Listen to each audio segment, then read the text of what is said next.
you have to have a punishment for the people that do the wrong thing.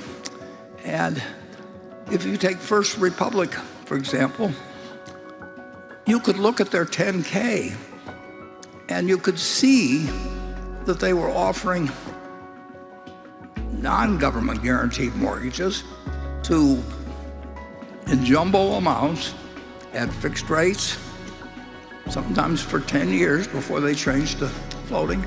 And I mean, that's a crazy proposition. If it's to the advantage of the bank, they get it. They get the guy coming in and says, I'll refinance at 1.5% and then 1%. And if it's advantage the other way, the fellow keeps it out 10 years. You don't give options like that. But that's what First Republic was doing, and it was plain sight. And the world ignored it till it blew up. And some of the stock in some of these banks that were held by insiders was sold, and who knows whether they had a plan or whether some plan that was innocent or whether they started sensing what was coming. But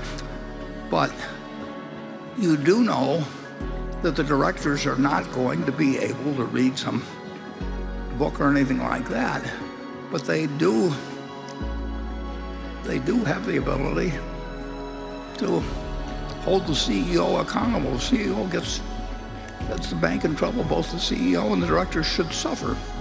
The stockholders of the future shouldn't suffer. They didn't do anything. It doesn't teach anybody any lessons or anything. It teaches the lesson is that if you run a bank and you screw it up, you're still a rich guy, and the clubs don't drop you, and the charity groups don't quit asking you to their benefits, and the world goes on. That is not a good lesson to teach people who are holding the behavior of the economy in their hands.